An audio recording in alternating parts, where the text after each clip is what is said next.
Com o meu sogro, é a primeira vez que ele está aqui na igreja de Boa Viagem, o pai de Marília, presbítero Eudes Roche, que há muitos anos é presbítero da primeira igreja presbiteriana do Recife e está hoje aqui visitando a gente também. E feliz por rever gente tão preciosa para mim, gente tão amada, né, que faz parte da história da minha vida também.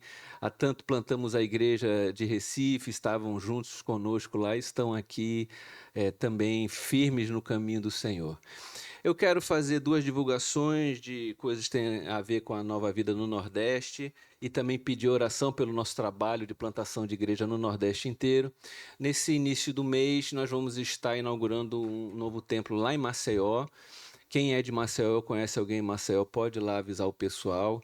Eu esqueci de trazer o endereço aqui, decorado eu não sei, mas eu vou estar pregando na inauguração. É a primeira sexta-feira de fevereiro, nós vamos estar inaugurando lá. Um tempo ficou muito bonito, caprichadinho, e a gente vai estar louvando a Deus por isso. Ah, nós não vamos fazer um lançamento oficial com detalhes, mas eu já quero pedir oração pelo encontro de mulheres de 2025, desse ano. Mulheres, minhas irmãs, já estejam aí, já com a expectativa muito grande, e ainda nesse mês de julho, ou de julho não, de janeiro, as férias de janeiro, errei as férias, de janeiro, a gente vai estar fazendo o lançamento desse Congresso das Mulheres, então estejam aí atentos, tá bom? E orem pelo trabalho de plantação e de organização missionária da igreja no Nordeste. Nas suas orações, não esqueçam de colocar os pastores que estão na mesma luta, igual vocês de plantação de uma igreja, estejam aí envolvidos nisso também. Amém. Fico feliz aqui ver meu amigo Bruno, de tanto tempo, né? A gente era mais novinho, Bruno ainda tinha mais cabelo preto do que branco quando a gente se conhecia. Ele não perde cabelo, você já viu, Eliane, né? Tem esse lado da família que o povo não fica, não perde um fio de cabelo, né? Eu queria um pouquinho desse DNA também, né? Uma luta, gente, para não cair aqui, joga para aqui, vai para aqui, né? Mas eu fico muito feliz, viu? O Bruno tá aqui também, né? Manda um abraço para Paulinha, para a família toda, ver o Henrique ali. Henrique hoje deu uma aula de futebol, abriu o álbum dele ali, me deu uma aula de futebol lá na frente lá da igreja. Gente, vamos abrir a palavra de Deus no Salmo 30. Salmo 30.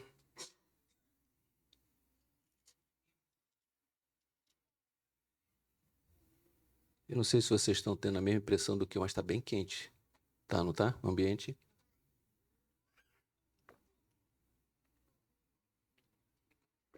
Água tem aqui, viu? Pra gente se refrescar. Antes da gente fazer a leitura do Salmo 30, explicar o porquê desse salmo para a gente estar trazendo hoje aqui. Por mais que as pessoas queiram evitar de dizer, é apenas uma passagem do dia 31 para o dia 1º de janeiro. Tá bom assim, tá bom. Esse fugiu de lá também, esse estava lá na igreja de Recife, veio para aqui, é baixista aqui na igreja, né, não? Ele estava lá no semiaberto, aí ele veio para aqui.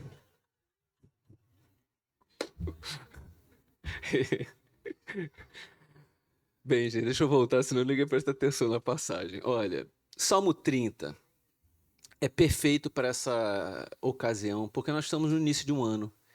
E por mais que as pessoas digam assim, é apenas uma data no calendário, gente, é dezembro para janeiro, não muda muita coisa, não. Nós somos muito emblemáticos e muda assim. Pode ver que tudo tem planejamento nesse país, nas igrejas, tem calendário para as igrejas, você faz planos. Isso não muda, gente. Nós somos assim e nós podemos dizer que estamos na expectativa de uma nova fase na nossa vida em 2025. É verdade ou não é? Não é? Quem aqui torce e ora e sonha em ter uma fase abençoada em 2025 aqui? Quem é aqui? Amém? Eu também tenho isso no meu coração e eu acho que vale a pena a gente ver dessa maneira. Eu sei que tem gente, não gosto muito de resoluções, porque a gente cria uma porção delas e não cumpre ao longo do ano.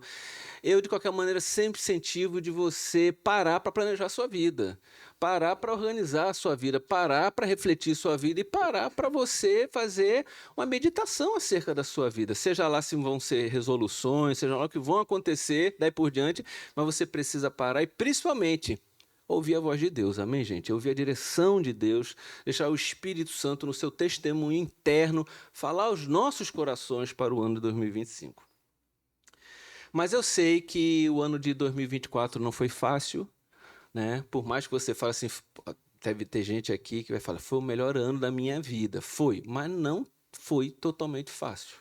Sempre teve luta. E 2025 também nós vamos encontrar muitas lutas aqui assim também. É assim, a vida é assim e o Senhor Jesus já nos preparou. Né? Não precisa ser um rosário de lágrimas, assim, aquela tragédia grega, né? Deus vai dar muitas vitórias para a gente, amém, gente? Mas nós vamos ter grandes desafios, né? Quem é da minha geração tem cabelos brancos como eu e Bruno Macedo vão lembrar do Belchior falando aquela música, célebre música dele, né? Ano passado eu morri, mas esse ano eu não morro. Então, é quase canônico esse versículo que a gente está trazendo por aqui, né? Se a gente for escrever um evangelho apócrifo, a gente incluiria esse aqui. Ano passado eu morri, mas esse ano eu não morro. Amém, gente? Porque o ano passado não foi fácil, mas esse ano a gente vai lembrar aí da vitória, né? Não? E tem lutas, né? Eu vejo assim, a lembrança olhando, né, sempre para minha família, para os meus amigos, foi um ano muito de grandes lutas também, né? Estou me lembrando daquele meme que fala assim, la verdade é que, como é que é? La verdade, como é que é? La verdade é que não sou tão forte como eu pensava. Não tem isso, né? Lembra, né? Rapaz, a gente chega no início do ano e tem que lembrar disso. Na verdade, a gente não é tão forte como a gente pensa. Vocês estão aí, vocês sabem dessa música, vocês estão aí com aquela cara assim de santarrão, assim, né? Conhece? Vamos todo mundo lá. La verdade é que não sou tão forte como eu pensava. É exatamente assim. Nós não somos tão fortes como a gente pensa. E a gente não pode começar esse ano pensando dessa maneira. A gente tem que colocar o nosso coração diante do Senhor. 25, ele vai ser o que ele vai ser, mas vai ser na presença do Senhor. Davi vai contar as lutas dele e vai falar de dois segredos. Que você pode deixar de fazer tudo, mas você não deveria deixar de fazer duas coisas que vão ser apresentadas aqui. Vamos fazer essa leitura? Vamos fazer os dois primeiros versículos em pé, em uma homenagem e uma reverência às Sagradas Escrituras. Depois a gente senta e a gente continua lendo todo o restante do texto. Eu queria convidar a igreja toda para fazer a leitura, amém? Vamos ler os dois primeiros versículos, depois a gente senta e depois a gente continua. Eu te exaltarei, Senhor, porque tu me livraste, se alegrassem contra mim. Senhor, meu Deus, clamei a ti por socorro, e tu me curaste. Sentem. Vamos ler o restante de toda a passagem agora sentados. Senhor, da sepultura fizeste subir a minha alma, preservaste minha vida. Cantem louvores ao Senhor, vocês que são os seus santos, e dei graças ao seu santo nome. Porque a sua ira dura só um momento, mas o seu favor dura a vida inteira. O choro pode durar uma noite, mas a alegria vem pela manhã. Eu disse na minha prosperidade, jamais serei abalado. Tu, Senhor, por teu favor, fizeste permanecer forte a minha montanha. Apenas voltaste o rosto, fiquei logo com medo. Por ti, Senhor, clamei ao Senhor. Senhor, implorei. Que proveito obterás no meu sangue, quando basto a cova? Será que o pó é capaz de te louvar? Poderá ele declarar a tua verdade? Ouve, Senhor, e tem compaixão de mim. Sê tu, Senhor, o meu auxílio. Tornaste o meu pranto em dança. Tiraste o meu pano de saco e me cingiste de alegria, para que o meu espírito te cante louvores e não se cale. Senhor, Deus meu, graças te darei para sempre. Amém, gente. Senhor, aplica em nossos corações a palavra que acabamos de ler.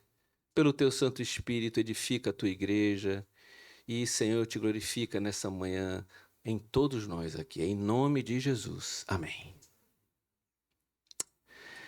Aproximadamente 1000 anos, né? Porque nesse período entre 1010 e 970 antes de Cristo, então 1000 anos antes de Cristo, Davi compõe esse salmo. E esse salmo é um testemunho, porque ele está falando da experiência dele, como ele lidava com os seus adversários. É um lamento muito grande, você viu aí expressões como choro, como sofrimento.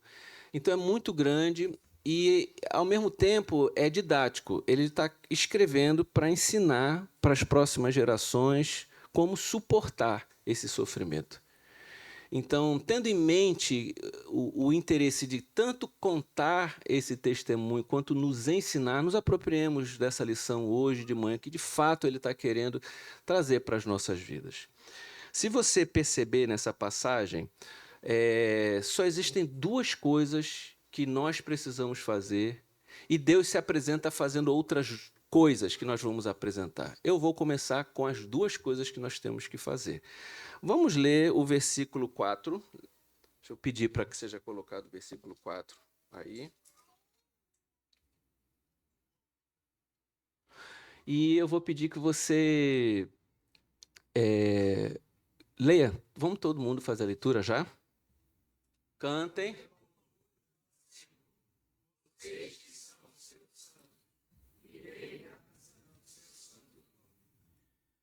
Irmãos, Davi fala de duas fases da vida dele nesse salmo.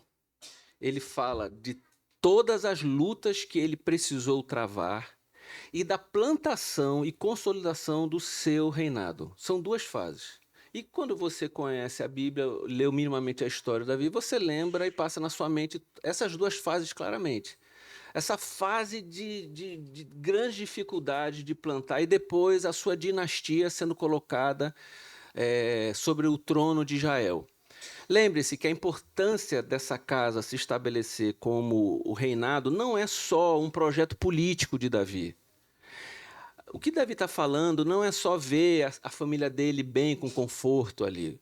Nós estamos falando de uma dinastia que seria, de maneira século após século, aqueles ancestrais ascendentes de Cristo. Então, a família de Davi, a raiz de Davi, é a família que foi semeada no mundo para que dali viesse o Messias prometido, viesse o Salvador. Por isso é importante que essa família ela não fosse extinta da face da terra. Então, quando Davi fala da preservação da casa dele, está falando da dinastia que é a semente da vinda do Messias. Nesse texto, ele também está falando do templo, da reestruturação do templo, da adoração ao Senhor, porque essa adoração ao Senhor é também o motivo pelo qual Davi foi, e a casa de Davi foi colocada no mundo, porque eles vieram no mundo como um exemplo de adoradores ao Senhor. E os salmos, e esse homem segundo o coração de Deus, é um exemplo de adorador. E estabelecer essa casa se firmar, revela a importância de que o Senhor queria eles como um símbolo da adoração a Deus no mundo. Claro que o templo seria erguido não por Davi, mas pelo seu filho Salomão, mas aqui já está sendo citado a importância de reerguermos essa casa. Ele fala isso. Ele provavelmente pode estar falando dessa casa de adoração, que seria o templo erguido pelo o seu filho. Então, são três casas que têm tudo a ver uma com a outra. A casa, a família de Davi, a dinastia de Davi, essa casa chamada o Templo de Adoração e esse palácio real que seria ali o trono de Davi. Para aquele Davi que está lá na casa de Jessé, seu pai, até essas três coisas, essas três casas estabelecerem, gente, aconteceu muita coisa, muita guerra, muito sangue foi derramado. Vocês conhecem a história. Quantos altos e baixos, quantos desafios.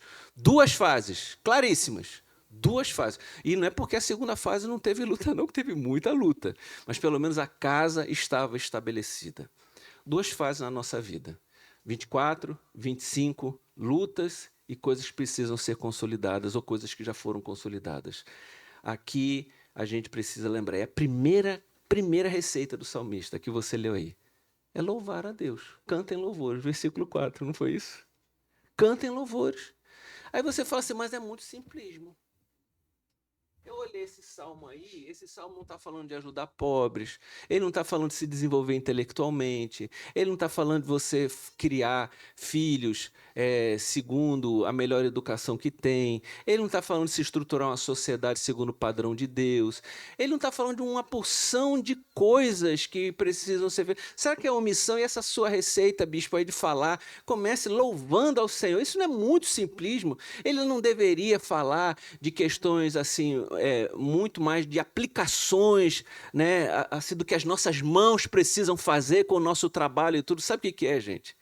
É porque na hora da guerra, quando você só tem isso para fazer e não resta mais nada além do guerrear, aí você vai entender a importância da adoração ao Senhor. Amém, gente? Então, a adoração ao Senhor, nesse momento que está sendo colocado aqui, ele está trazendo que isso nunca deveria ser abandonado na nossa vida.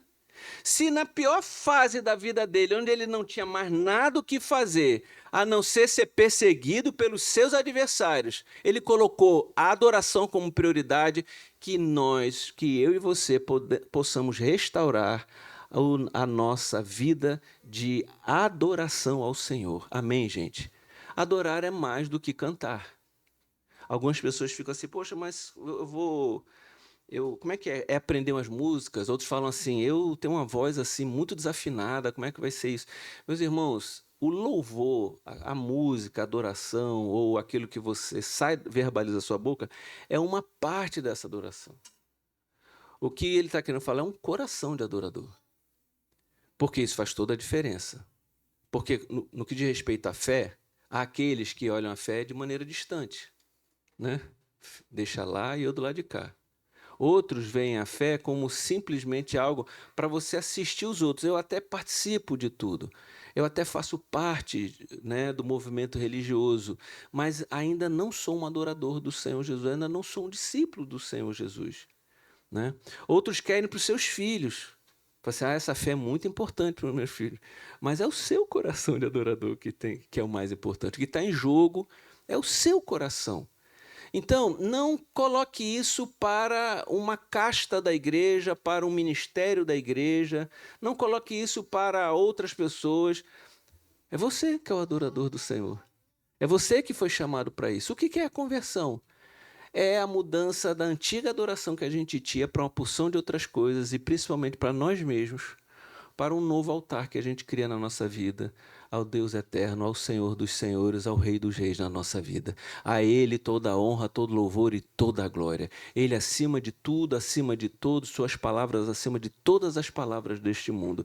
Ele é o Senhor, Ele me colocou neste mundo e um dia Ele me tomará deste mundo. Eu vim aqui para cumprir um propósito dEle e viverei com Ele eternamente. Ele é o Senhor da minha vida. Primeira coisa, adoração. Primeira coisa, 2025, adoração. Faça uma opção de coisa que tem que fazer, mas não abra mão de priorizar a adoração. A outra é mais óbvia ainda. Vamos lá, no versículo 1, voltemos lá, do início. Para atravessar dessa fase das lutas até o estabelecimento da casa, são duas fases. Primeiro ele falou sobre adoração, agora ele está falando sobre oração. Vamos ler. Ler já todos.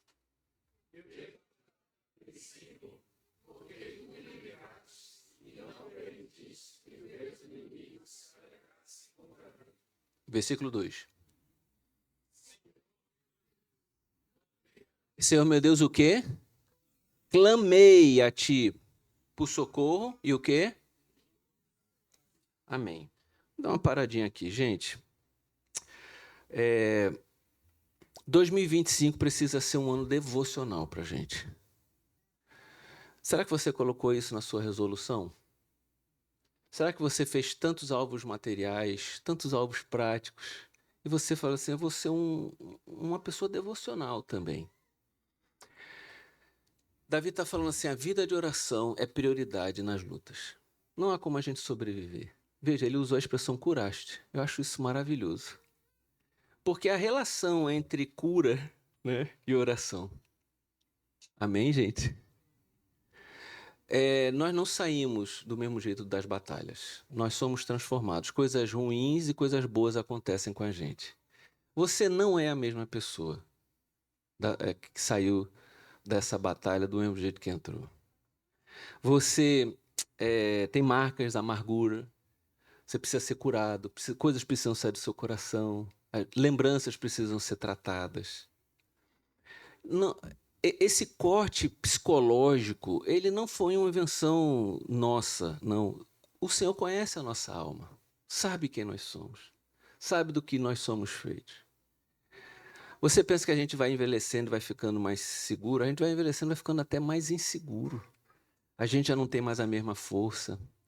A gente já até tem dificuldade com espaços, assim. O equilíbrio muda, né? A gente fica com medo de depender sozinho e parece que outras pessoas... Veja, a gente vai envelhecendo e uma insegurança vai batendo dentro de nós. E nisso, a nossa alma precisa ser alimentada. Gente, amém? Então, nós somos frágeis por natureza. E Davi fala, olha, eu estou no meio da batalha, a batalha é difícil, mas Senhor cura meu coração. Talvez você já não tem mais a mesma alegria, já não é mais aquele sentimento, aquela alma mais tão infantil, mas tão alegre, né? O Senhor falou assim, deixe vir a mim os pequeninos, e nessa explicação ele coloca que quem não se fizer como criança não entrará no reino de Deus, uma associação a uma alma jovem, liberta, que se rende para ele, que é totalmente dada como uma criança é dada aqui, mas ao mesmo tempo, gente, a gente precisa entender que esses fardos precisam ser deixados, sabe, nas mãos do Senhor, senão a gente não aguenta. E a nossa oração não é só para que o inimigo fuja da nossa vida, porque as lutas nós vamos ter. A nossa oração é para que o Senhor cure a gente em nome de Jesus. Amém. Meus irmãos, muita agitação nesses dias. Hiperconectados, muitas cores, muitas luzes, não paramos, muito barulho, muito som. A própria igreja está se tornando uma expressão de toda essa hiperconectividade, de todo esse barulho, de todas essas coisas, de toda essa coisa muito acelerada. Eu faço uma proposta diferente. Eu tenho avaliado até para o meu ministério, muito. Sabe? Se o meu ministério não precisa se tornar agora, daqui para frente, muito mais um convite a uma jornada, sabe? Minimalista.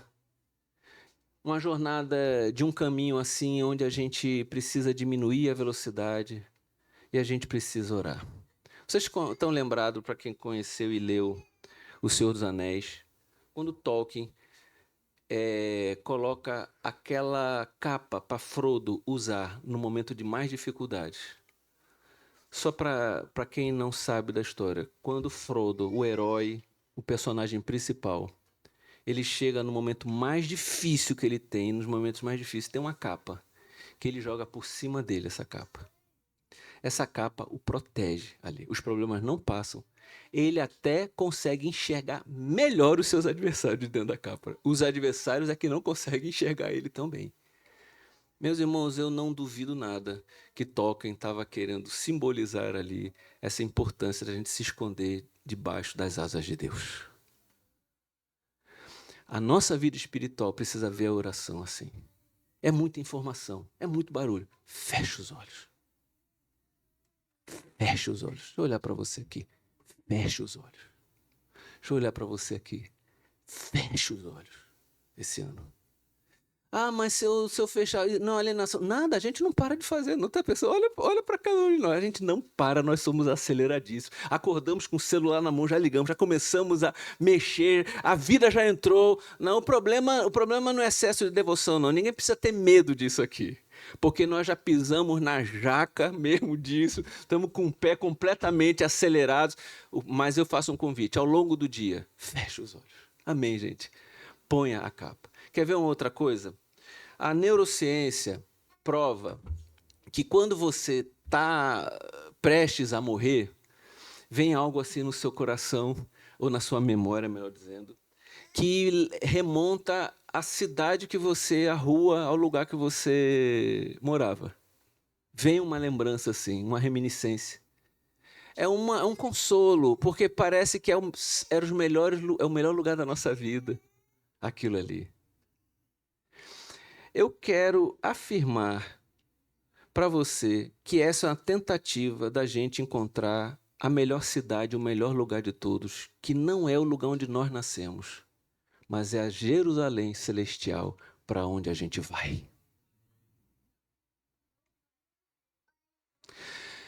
Eu acredito que quanto mais devocionais formos, quanto mais pessoas que entenderem essa jornada precisam desacelerar e parar, mais próximo da Jerusalém celestial, do ponto de vista da cura da nossa alma e da nossa segurança, nós estaremos.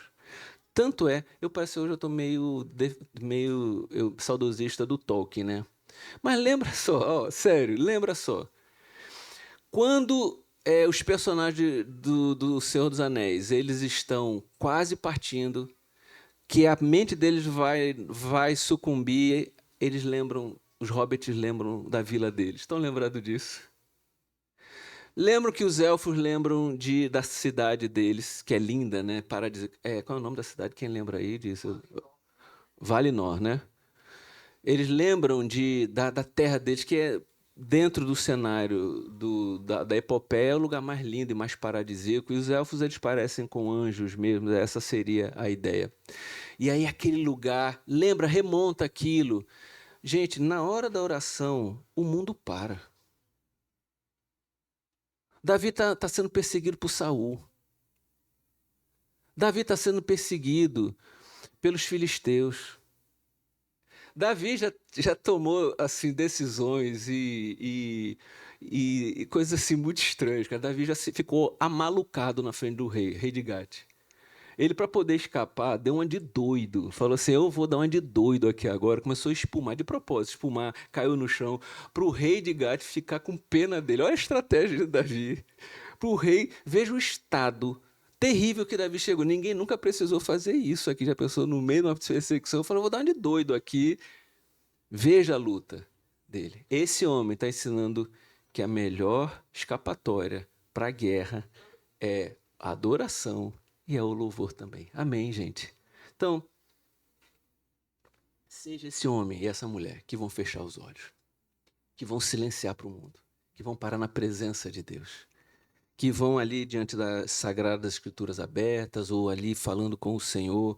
Deixemos o nosso coração ser curado disso. Senão, gente, nós vamos nos transformar num subproduto do que essa cultura impõe na vida das pessoas. Você vai ser completamente neurótico, completamente detonado. Meu pai usava um cara todo bombardeado. A sua alma vai ser bombardeada. Você vai se tornar uma caricatura do que Deus queria para a sua vida. Só há duas maneiras de você se livrar disso: oração e louvor ao Senhor. Se esconda, fique na presença do Senhor, em nome de Jesus. Amém. Dois conselhos, são os únicos dois conselhos que Davi diz aqui. Mas ele fala de uma contrapartida de Deus. Ele fala assim: olha, eu fiz só essas duas coisas enquanto eu não tinha mais nada para fazer. No tempo que eu não conseguia fazer mais nada, não tinha nenhuma outra escapatória, só fiz essas duas coisas. E o que Deus fez? Vamos lá ver? Abra a sua Bíblia. Versículo 1. Eu já estava aí no versículo 1. Ele diz o que? Eu te exaltarei porque tu o quê? Me livraste. Diz assim, livramento. Pode repetir? Livramento. A resposta de Deus foi que Deus deu livramentos para Davi. Quer ver a segunda resposta de Deus? Versículo 2, leia lá. Senhor, meu Deus, clamei por ti, por socorro, e tu o quê? Quem vai refazendo a nossa vida é o Senhor Jesus, Ele curou. Então, o primeiro foi livramento, a segunda ação de Deus foi cura sobre a nossa vida. Ele tratou da gente. Versículo 3, a terceira ação de Deus, fruto de quem esteve em adoração e oração. Você pode ler comigo, Senhor, o quê?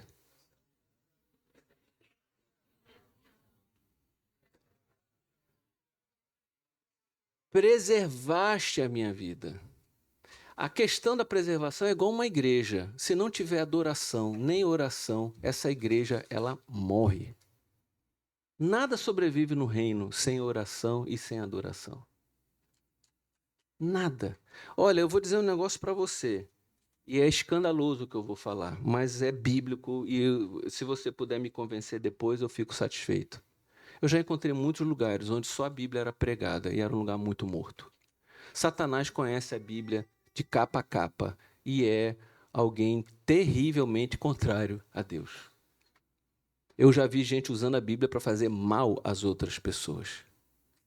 Meus irmãos, nessa mistura tudo de tantas coisas que a gente tem que fazer, que não é só isso, não abra mão da adoração e do louvor, porque essas coisas colocam Deus em primeiro lugar na nossa vida. Amém, gente? Há momentos que você não tem nem como abrir o texto bíblico. Você está no meio do seu trabalho, você nem tem como abrir. E eu não estou negligenciando aquela leitura da palavra, não. Eu estou pregando, eu estou pregando um jeito que pouco se prega nos nossos dias, gente. Eu estou pregando a Bíblia, explicando a Bíblia, falando da Bíblia. Hoje em dia as pessoas chegam e falam do que dá na cabeça delas.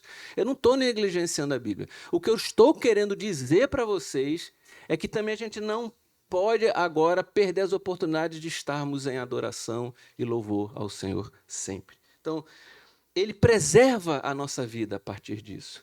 Você quer preservar na sua casa a fé? Não é mandando seus filhos terem essa fé. É você sendo esse adorador e você sendo esse homem de oração. Porque se você for isso, você com a sua vida já está ensinando como um filho deve andar e qual é o caminho que o filho deve andar. Amém, gente? É de uma simplicidade, mas de uma grandeza que Deus vai agindo e vai fazendo. Preservas a minha vida. Eu não tenho tempo. Vamos adiantar, versículo 11. Vamos lá, versículo 11.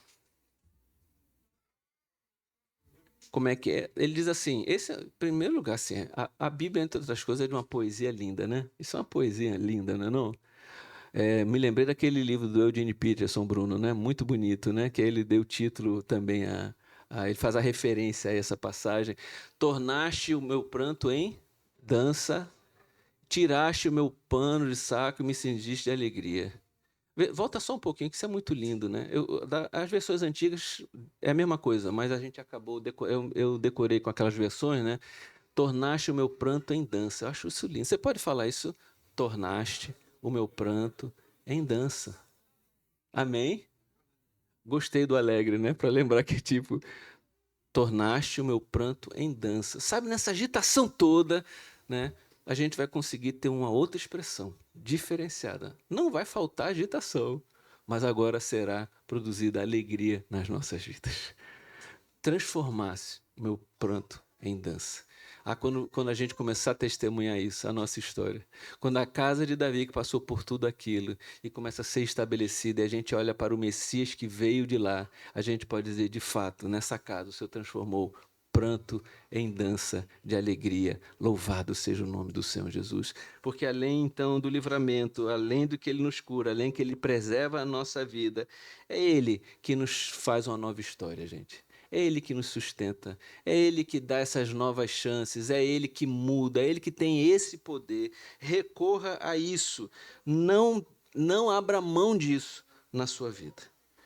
Confie na restauração de Deus em tempos difíceis, agradeça a Deus sempre, sempre por tudo que Ele tem feito, desenvolva sempre essa perspectiva devocional na sua vida. Coloque na sua agenda, nas suas resoluções, essa vida espiritual como prioridade. Você vai precisar fazer outras coisas, mas comece por ela.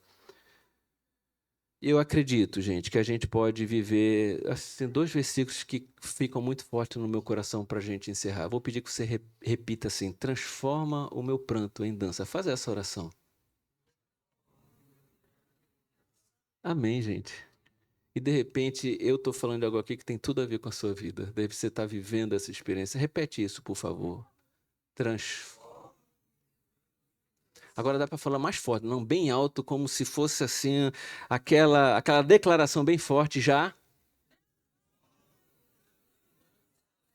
Amém, gente. Amém. Glória a Deus. Gostei, viu? Gostei ali do. Tem o pentecostal reformado, a turma do reformado ali, foi ótimo. Ou do pentecostal, foi ótimo. Gente, mas tem um versículo que a gente precisa terminar com ele lembrando aqui, porque Davi usou ele nos seus momentos mais difíceis, e eu quero encerrar esse culto lembrando dessa passagem. Tem hora que o sofrimento da vida é tão grande que ele fala assim: será que vai ter algum proveito se eu estiver na morte, no pó? Se eu estiver ali, isso vai ter algum. É o cúmulo da depressão, né? É verdade ou não é? Da falta de perspectiva, da vontade de viver, de não conseguir achar nenhum tipo de solução na sua vida, de se achar completamente destruído. Né? Davi nem tinha como falar assim: ano passado eu morri, mas esse ano eu não morro. Pô, eu acho que ele estava vendo assim, zerou, gente. Agora eu não vou conseguir escapar dessa. Mas ele dali salta algo maravilhoso que diz assim: o choro pode durar uma noite, mas a alegria vem pela manhã. Você pode repetir isso comigo? O choro pode durar uma noite, mas a alegria vem pela manhã. Pode falar mais forte uma vez?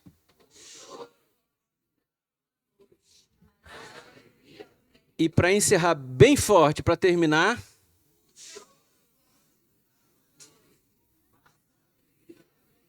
você pode louvar ao Senhor pela sua palavra nessa manhã. Louvado seja o nome do Senhor Jesus. Faça a sua oração. O que é que Deus falou ao seu coração nessa manhã? O que falou ao nosso coração? Coloque diante do Senhor. Nessa fase de lutas e estabelecimento da nossa casa, da nossa vida, que a gente possa viver a adoração e a oração em primeiro lugar. Que o Senhor te fortaleça e fortaleça a mim nessa jornada de 2025. Obrigado, Pai. Assim como Davi, entendendo que tinham coisas que precisavam ser refletidas e aprendidas, há coisas aqui que a gente também já pode testemunhar. É verdade, Pai. O choro pode durar uma noite, mas a alegria vem pela manhã, ó Deus. Que assim seja, diante de todas as dificuldades, que os teus filhos creiam no teu livramento, creiam, ó Pai, que o Senhor é aquele que pode curar a nossa alma, que o Senhor é aquele que pode nos preservar. Ô Senhor Jesus, muito obrigado por isso. E nós terminamos entendendo, ó Deus, que a grande vitória do cristão é permanecer e andar em teus caminhos, ó Pai. O Senhor iluminará a nossa mente, o nosso coração. O Senhor lutará as nossas lutas. Nós vamos ter grandes desafios. Não há como a gente dissociar isso da nossa vida, mas o Senhor estará presente, Pai. Muito obrigado, Senhor, por cada vida aqui tão preciosa. Deus, te damos graças em nome de Jesus. Amém e amém. Amém, meus irmãos.